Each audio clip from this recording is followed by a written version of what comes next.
This is Mari Robeson of Love Lulu Creative, a podcast that supports and celebrates artists and creative entrepreneurs while giving back to the community in a unique and meaningful way.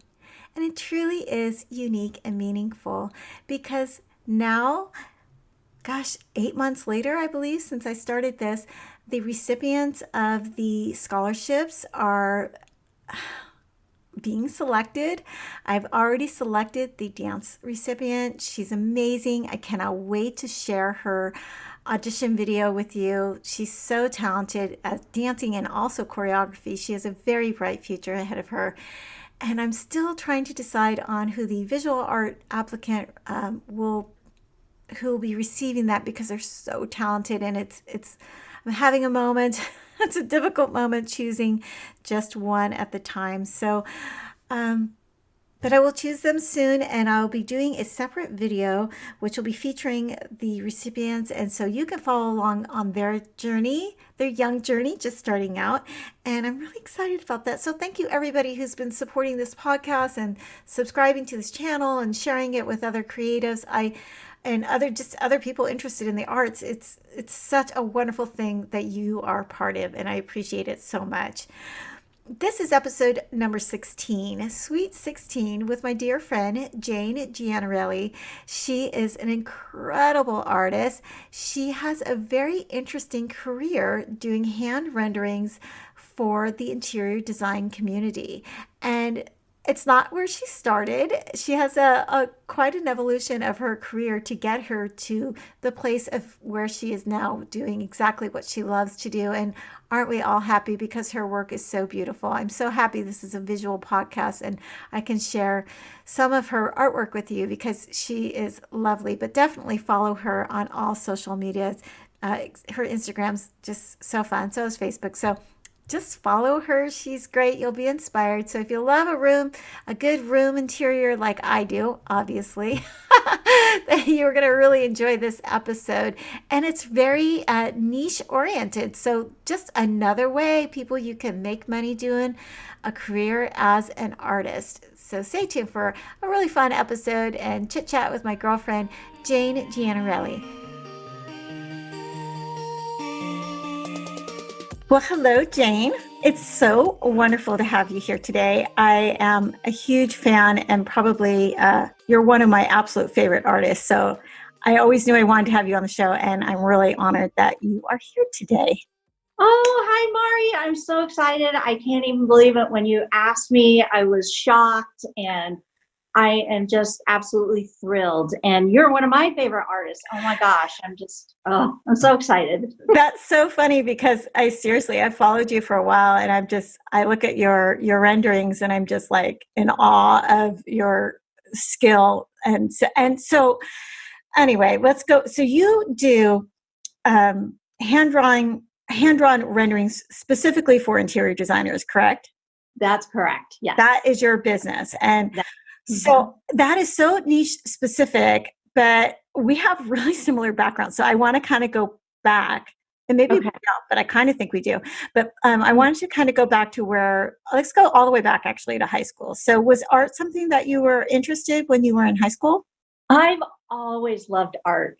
Even in elementary school, it was always my favorite subject. And I've always, had a knack for drawing and coloring, especially. And art classes were my favorite growing up. So, yeah. So when you were in high school, was that like something you were thinking, maybe when I graduate, I'm going to pursue a creative career? Is that what you were thinking, or were you going a different direction at that point? Well, actually, I was going back and forth between fashion design and interior design.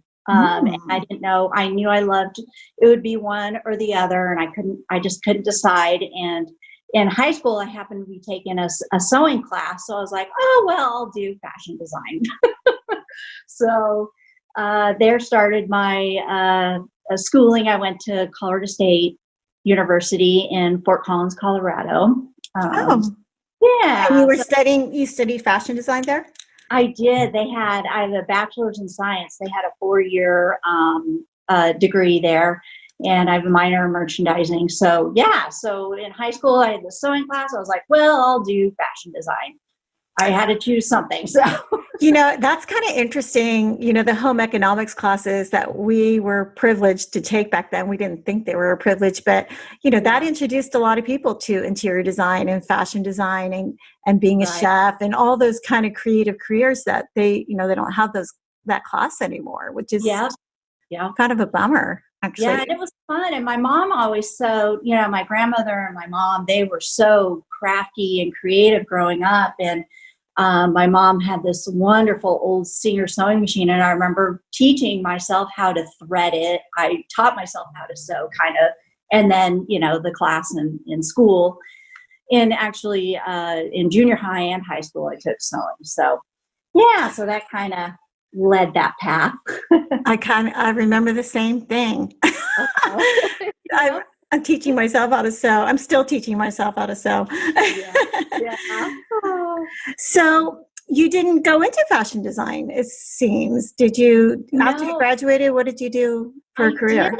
I didn't. I ended up moving to Portland, Oregon, and working in I just needed a job and I needed to make money. And so I ended up working in a restaurant for 8 years. It ended up being 8 years. So I, should have done, I tried to interview actually with Nike and Janssen out there and tried to get an in. And it's just, they're such huge companies. It was ridiculous to, get an internship or anything. So, I fell into that restaurant business for 8 years. And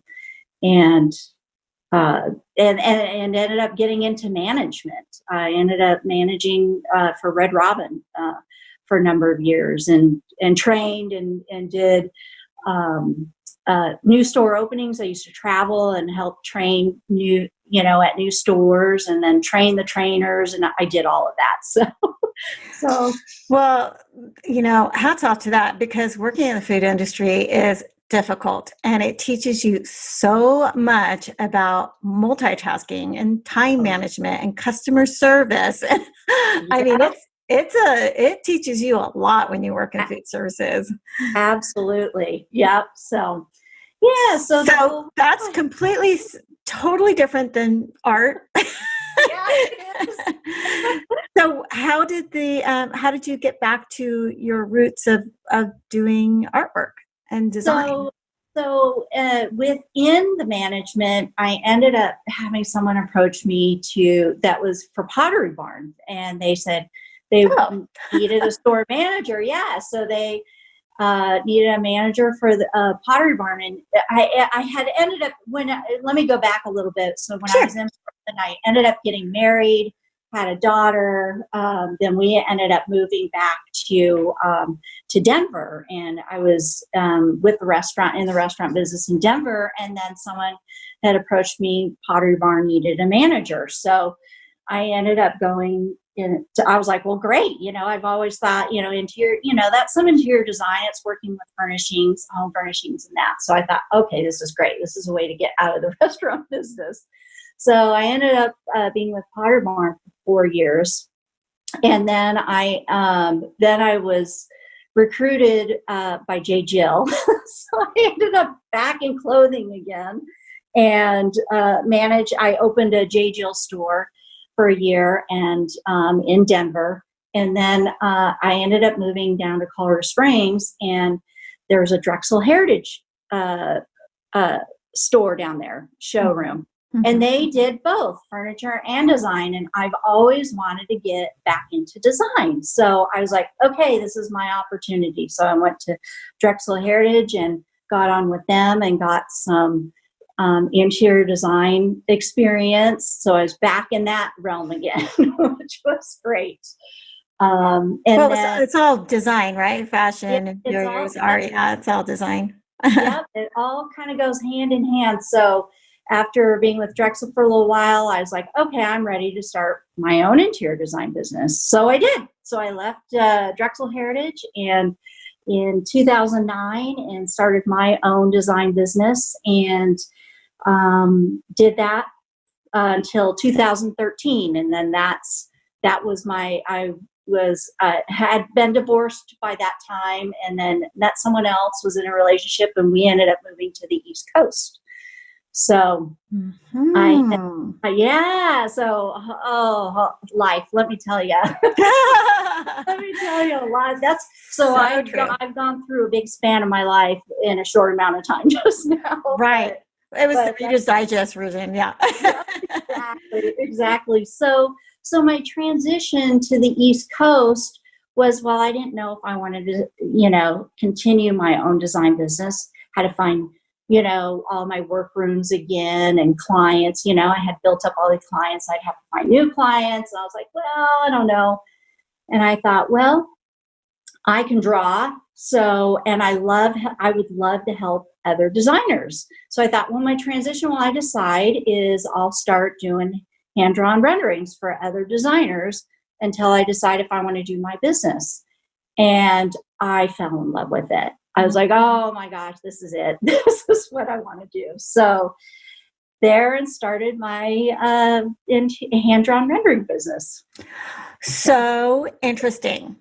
Yeah. It's really, really interesting because I didn't know you had the interior design background when I would look at your room renderings, but I would really kind of wonder about that because it's almost impossible to do a room rendering for a designer unless you understand interior design, like on all levels.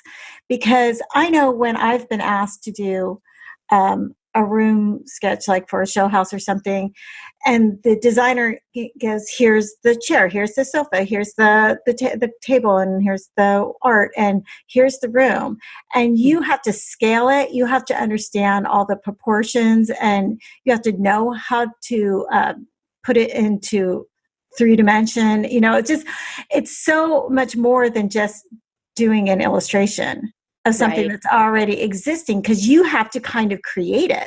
You're creating the room, basically, even though the designer's given you all of these things. So do you work from that point up, or are your renderings after the room is done, here's a photograph, you can do this illustration from this photograph?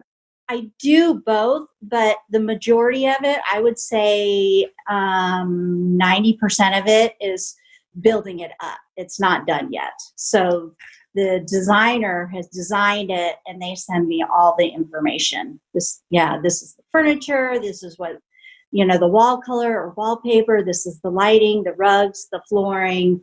Yeah, they send the floor plans, elevations if they have them. Yeah. Yep. Look, that's not easy. That's a lot of work, because you have to switch it from a one-dimensional piece of paper and turn it into this room. And I'm so impressed. Which is probably why there's a couple of you guys that are out there that are insanely talented and do such a good job at it.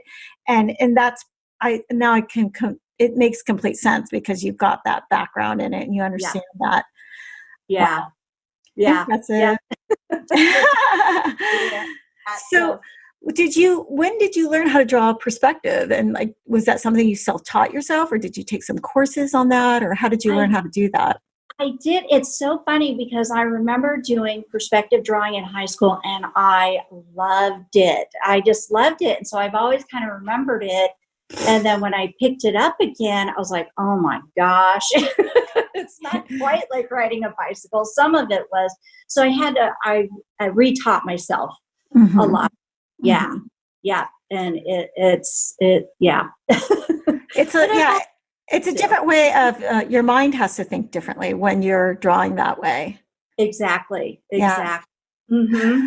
I really love this because this whole podcast is about sharing different ways that you can make a living as an artist. And I really love how you are so niche specific. And that's, I think, can be so helpful for different artists who are interested in pursuing, making a living doing art. If you find a niche that you really love, and then you can just hone and work on that craft, then it's really something you can be very successful at, as you are. Yeah. And you're busy. You are doing stuff all the time. And I know when I've asked you, try to turn people over to you because I'm like, that's out of my wheelhouse. You're like, oh, I'm booked out. Like, wow. You go, girl. Thanks. Yeah. And that's why I decided on this, and it is very niche because I had some of the experience in interior design, and I know how hard it is. And, from the outside, other people may look at it and think, oh, interior design, it's such a glamorous job. And it is a lot of work. It's not as glamorous as you think. So that's my passion. And that's what I love, is I love supporting designers. And that's why I decided to do this, because I knew how hard it was. And that's where I get all my joy from, is hearing the feedback from their clients and from them, on how their presentation went with the hand rendering, because I'm there supporting them.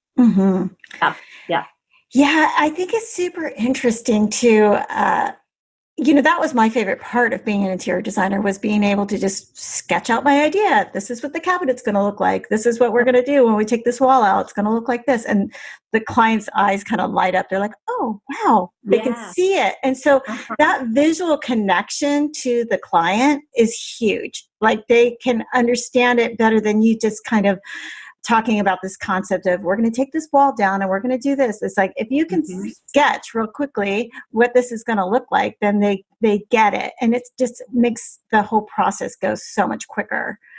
Yeah. But not every designer has that ability to just sketch out, what it's going to look like. And so they can hire you, which is really, really helpful. Yeah. Especially in the presentation. Yeah. And I knew that. I knew a lot of them couldn't do it, and they don't have the time to do it. They're too busy. And so, yeah. Okay. So I think it was a couple of years ago on Instagram, I got into doing interior sketches because I am an interior designer and I just love doing it, but I wasn't able to create pink rooms for somebody. So I just started making up random rooms. Right. But then this app comes out, and I work in watercolor that it's called Waterlog or something like that. So then I saw all the interior designers were taking pictures of their rooms and then using the app to make it look like a watercolor image, which you can do in Photoshop too. But I was like, oh my gosh, I won't have a job anymore. Oh, no. Or nobody's going to want to see these hand rendered rooms anymore if you could just take a picture and make it into a watercolor.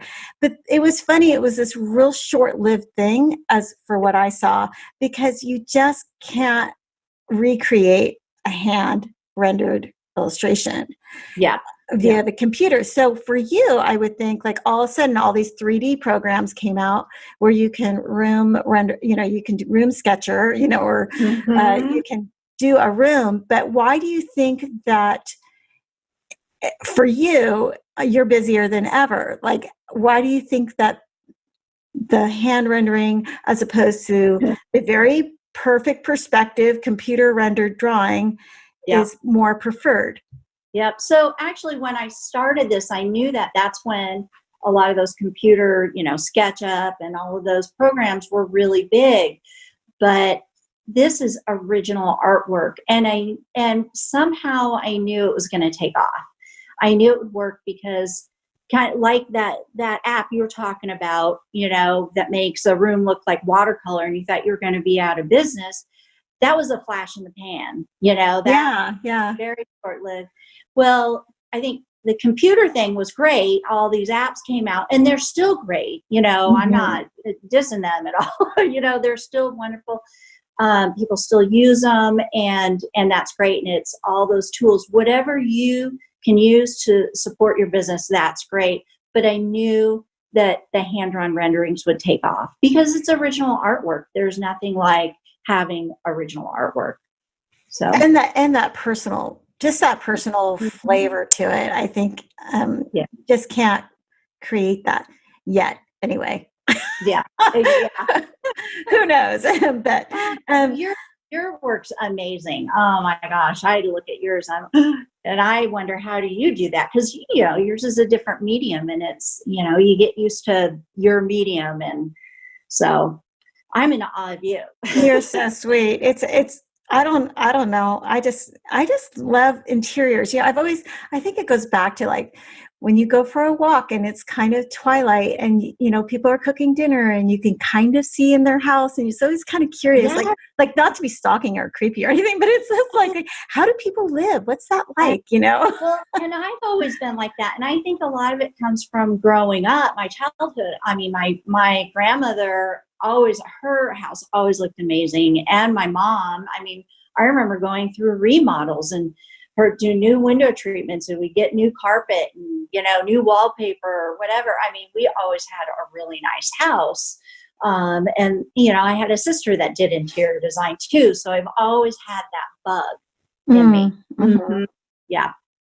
I think also I was really influenced by the old Hollywood movies, and I love the interiors in those movies. Yes. I could still to this day watch hours and hours just to look at the sets. Yeah. Isn't it? Yeah. There's a couple new shows out that I watch over and over because their sets are amazing because they made them look like those older movies. Like which ones? The Amazing Mrs. Marvel. I want to watch that. Oh my gosh. Miss Maisel, yeah. I need to watch that. Everybody tells me about that. Okay, on my list, on my Netflix list. I think that's Netflix. I'm not sure. Yeah, or it's Amazon. Oh, Amazon. Okay. Yeah. It might be on Netflix. I'm not sure, but so you kind of touched on the fact that it's original art. So let's talk about rights to that. So well, first of all, let me tell you something that I really, really like about your website. Right when you go to your website, you're like, here's my terms. This is the process. This is what it looks like. It's so great. And I think that all, designers, artists, you should have a page like that says, this is the scope of work. This is what it looks like. And then we'll discuss what the price will be based on that. And I think that is so helpful to be transparent like that right out the gate. Mm-hmm. Yeah. Yeah. It is. You know what? It took a couple years to develop that, but I had to because it has to have some organization. I need to receive the information in an organized manner as well. So I found the more in depth and more clear I got, the easier it was, the better it was for me to do my job. So yeah. So it's like, here you go. This is how it works. It's a 3-step process. Yeah, it's really wonderful. And it's an excellent example. You did a great job with that. And I think that any artist that has a website needs to have their services explained in a nice way so that people could just go and see what it is. And it shouldn't be a scary thing. I think that it's a scary thing for some artists, to be like, what are my services and how do I charge? I mean, because like you said, it took some time to develop that. So yeah, but that's really great. I was impressed with that. It was really wonderful. So you create this original artwork, and then do you retain the rights to that? Whereas, are they purchasing rights to put it in the magazine and put it in the booklet and then put it on personal postcards, or are they buying a flat rate? Are they buying all of it and the original? Yeah, so it's pretty much a flat rate. So I let them use it for whatever they want to use it for. My only disclaimer I have a very basic letter of agreement, and I state in there that they do not use the rendering for like construction purposes. So I don't want anyone to go off that, thinking they can use it for construction and something happens and then I'm liable. I'm not liable for any of the construction of the room. But yeah, it's just a flat rate, and I let them, they can use it for their website, for social media if they want to. And they have a choice if they want, I send them a digital file. And then if they want the original, they need to let me know, and I mount it on foam core and I ship it to them. So, wow, that's I hope you're charging appropriately. That's a lot of work. It is. Shipping isn't free. So I did that for a while when I was like, oh, I'm going to start offering all this stuff. And I thought I'm going to offer to ship for free. Yeah. Yeah. You So work pretty big. How big are your pieces? I do. I work on 11 by 14 paper, Mhm. and then I mount it onto 15 by 20 foam core. So That's why it's expensive to ship. yeah, exactly. Yeah. I figured out some packaging to make it ship cheaper because I couldn't believe how much it was. Yeah. And you work coast to coast. You will I work do. with designers anywhere. Yep. All over the United States. Yeah. That's wonderful. That's really Yeah. great. I have Yeah. a question about the rights. Oh, so let's say you do this beautiful rendering for this designer and it gets put into a magazine. Uh-huh. Do they always give you credit for the illustration, or are they assuming that since they've paid you for it, this is an in-house creation and they're just putting up the rendering as if it was theirs?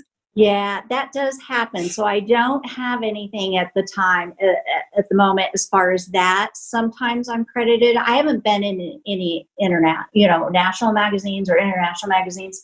I've been in, publications like IBB Design, Shay from. Well, she's great at giving you credit. So She is. you She's guys are good. Yeah. Yeah, she's a great designer and a good person. Yeah. Yes, but for show houses and that, I don't always get credit. So do you put your signature on the actual image though? I do, and sometimes I forget because I get so busy. What? No, don't forget that. So I was like, I need to go back and start putting my signature on them and making sure they're there. Yeah, right, because that leads to more work, right? And then people go, "Oh, this is the artist that did that," and that. Yeah, I had an interesting conversation with someone in the design industry because I had done some artwork for another designer and did not get credited, even though they said I was going to. Yeah. And that person kind of came back at me, and they're like, "Well, if they credit you, then they have to credit the lamp line and the who makes the rug and who does this." And I was like, "Huh." I'm like, okay, well, let me rebuttal that. Yeah. But the artwork is my work. That's how I make a living. So if that was in the agreement, then that should be credited. But I guess if it's not in your agreement that shout out is there, then just a point to if you're somebody considering doing something like this, if you want your name on it, then that's a discussion that should be put in the contract up front, don't you think? Yep, it's a very good point, and that's something I need to tweak a little bit, and I've been thinking about that because I actually have in the agreement, I'm giving them the shout out. So every time I post a rendering I do for them, I credit them. I credit the designer. Mm-hmm. Oh yeah, absolutely. Yeah, and you seem to have some really ongoing relationships with some phenomenal designers, which is so fun because their work is obviously probably pretty fun to draw. Yeah. So that's that's really great. So do you have anything exciting coming up? Are you doing let's talk about show houses. People don't really know what show houses are. Do you want to give me your perspective of that? Okay, so show house has been around for a number of years, and I think they're just getting bigger and bigger now. So in different regions, different states, areas, there are a number of show houses where they take a whole entire house and it's going to be remodeled, and each designer gets a different room.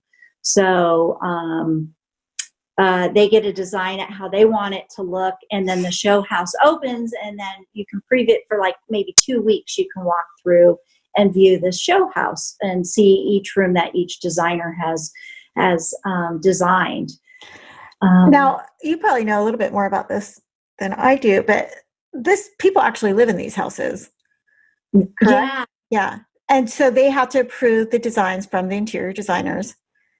Well, you know what? To be honest with you, I'm not sure that all the show houses are like that. I don't know, because sometimes I wonder about that because it's like all these different designers all have different styles. And then you walk in each room, it's like, oh, whoa, it's like, exactly. Do we have a theme here? Yeah.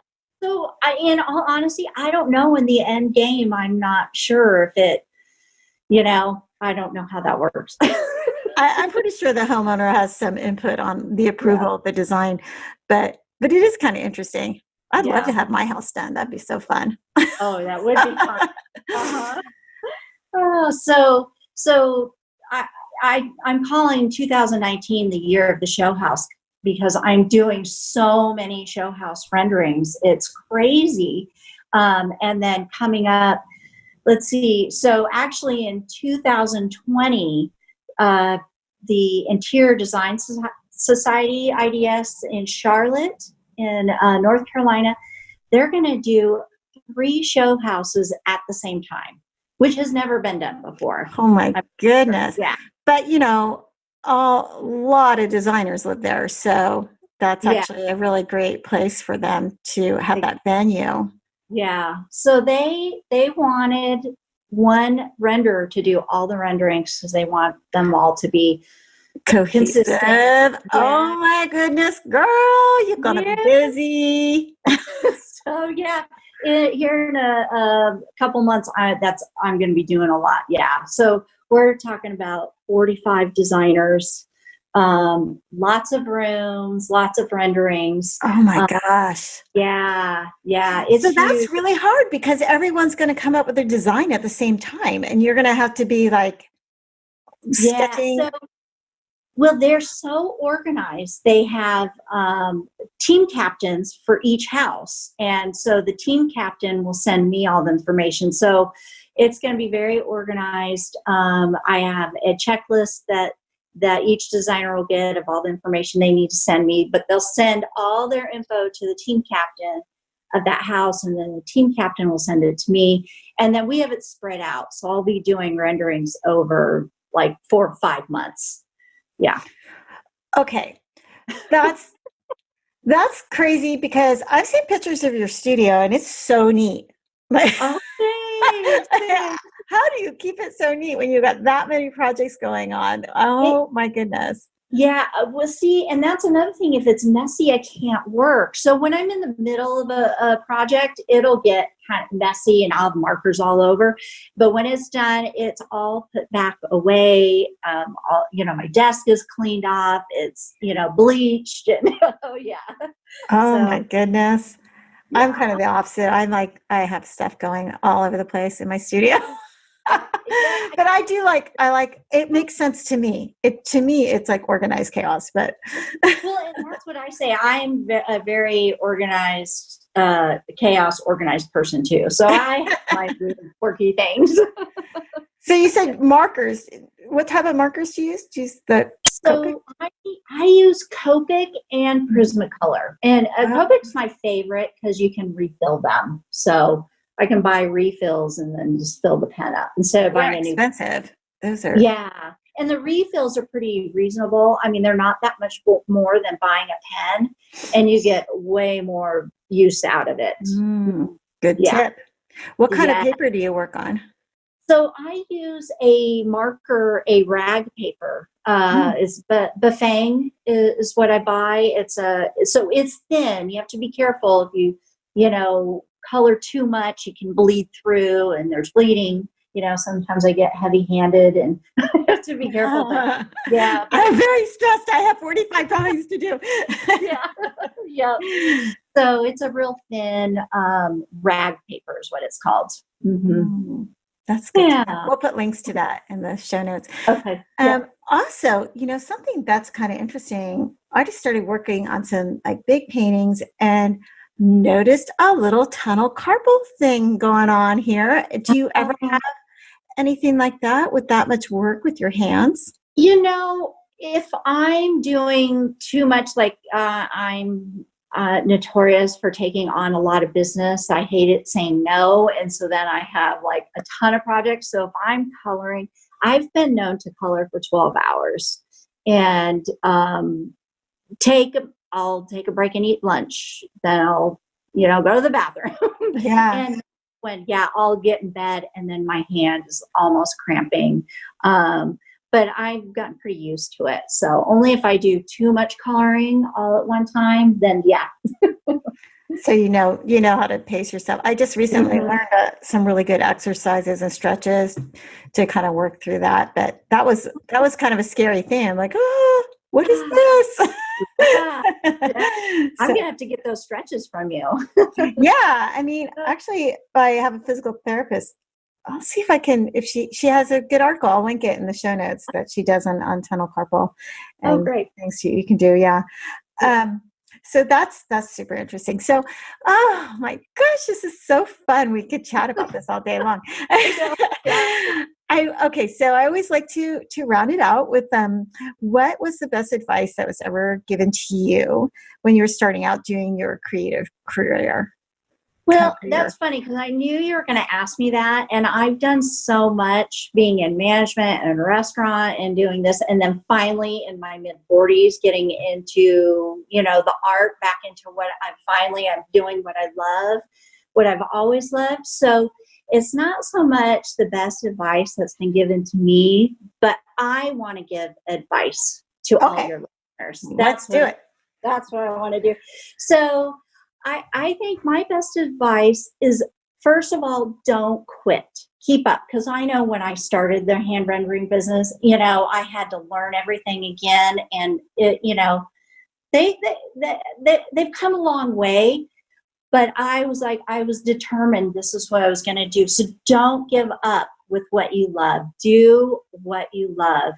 And find your style and stick with that style. Because I've tried different styles too. When I did the renderings, I offered a sketchy look, I offered a structured look, and I always went back to the structured look and what you see now. And I've developed it over 6 years. I'm going on 6 years. So find your style. Don't give up. Keep working, keep practicing, because it always gets better, and find your style and do what you love.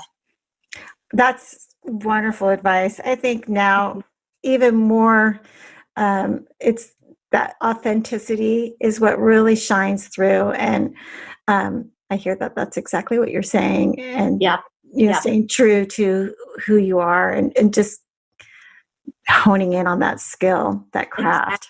Yeah. And sometimes there's negative people out there and they're telling you shouldn't do this or you should do that. You know what? Listen to your heart and you be you and do what you want. Yeah. Perfect. I love it. Well, thank you so much for sharing with me today, Jane. This was just so amazing. And it's just so wonderful to learn more about you. And this is just great advice for any young artist out there. There's so many different ways that you can make a living with your craft and with your art. And this is just a really wonderful example of that. So thank you for sharing your story. Thank you so much. This was another one of my highlights this year, being on this podcast. Yay! So great. Yay! Thank you so much for joining me today. If you like this podcast and you'd like to support it even more, you can join me over on patreon.com/MariRobeson and become a patron of mine. If you're a patron of mine, you'll receive bonus episodes every month, only for patrons. You'll also receive 20% off all the merchandise in my online shop, marirobeson.bigcartel, and you will be receiving free printables every month that will be of my artwork, and they're some really fun things. You can follow along on Instagram and you can see what I'm creating just for my patrons.